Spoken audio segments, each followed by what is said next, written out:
warahmatullahi wabarakatuh. Halo anak-anakku sekalian, bagaimana kabarnya di rumah? Semoga sehat selalu ya. Oke, langsung saja masuk materi berikutnya. Bisa dilihat.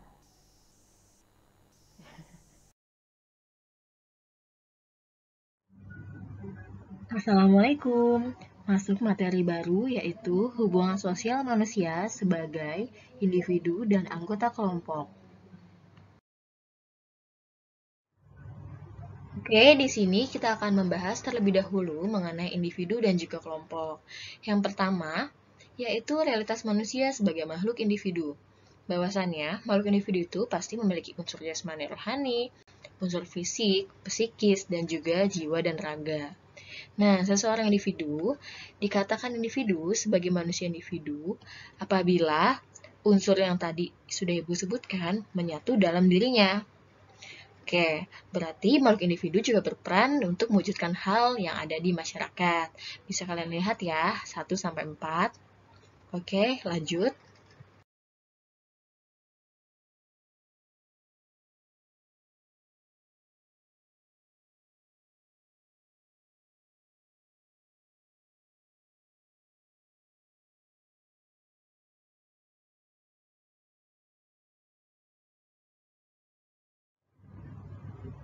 Akan tetapi, dalam kehidupan, kita hidup tidak mungkin secara individu. Kita tidak mungkin hidup sendiri. Pastinya, kita sebagai makhluk sosial pasti membutuhkan bantuan orang lain. Maka dari itu, selain sebagai makhluk individu, manusia atau kita juga disebut sebagai makhluk sosial. Mengapa makhluk sosial? Karena makhluk yang hidup bermasyarakat. Bahwa manusia tidak bisa hidup sendiri, pasti membutuhkan bantuan orang lain. Manusia bisa dikatakan makhluk sosial karena, ada 1-4 lagi. Boleh kalian lihat sendiri ya.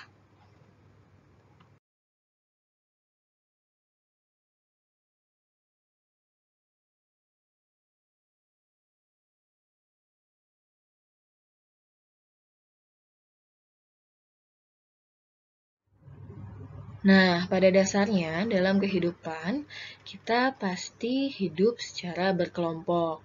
Karena pasti kita memiliki kebutuhan atau saling membutuhkan bantuan orang lain dan juga memiliki tujuan. Dengan tujuan itu, untuk meningkatkan kebahagiaan dan kesejahteraan hidupnya. Maka melalui kelompok, manusia bisa memenuhi macam kebutuhan hidupnya.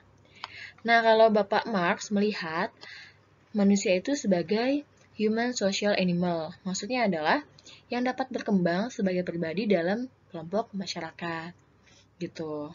Nah, kelompok sosial itu sendiri secara umum itu ialah kumpulan manusia yang memiliki persamaan ciri, memiliki pola interaksi, secara berulang-ulang yang memiliki kesadaran dan tujuan dari anggota dalam kelompok. Tapi kalau menurut Bapak Surjono Sukanto, kalian bisa lihat sendiri. Oke, next.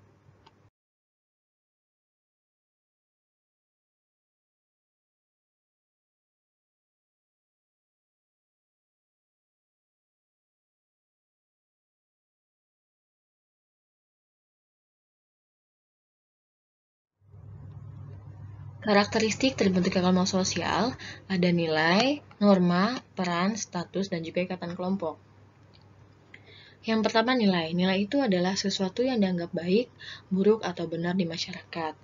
Nilai kelompok memberikan pedoman mengenai apa yang penting, apa yang tidak penting, apa yang baik, atau apa yang buruk bagi anggota kelompok. Kemudian norma. Norma itu adalah aturan yang berlaku di masyarakat. Jika melanggar norma atau melanggar aturan, pasti akan terkena sanksi. Peran. Peran adalah tindakan yang dijalankan seseorang di masyarakat. Kalau status adalah kedudukan seseorang.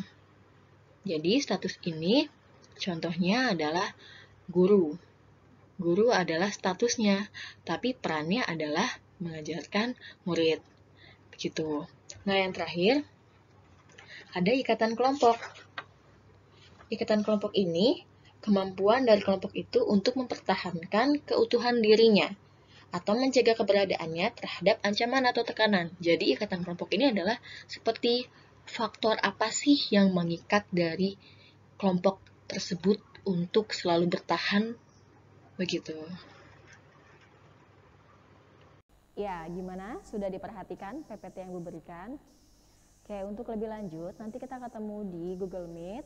Jika ada pertanyaan, silahkan ditanyakan. Dan nanti ada tugasnya lewat Google Classroom. Oke, mungkin itu saja materi dari Ibu. Kurang lebihnya mohon maaf. Wassalamualaikum warahmatullahi wabarakatuh.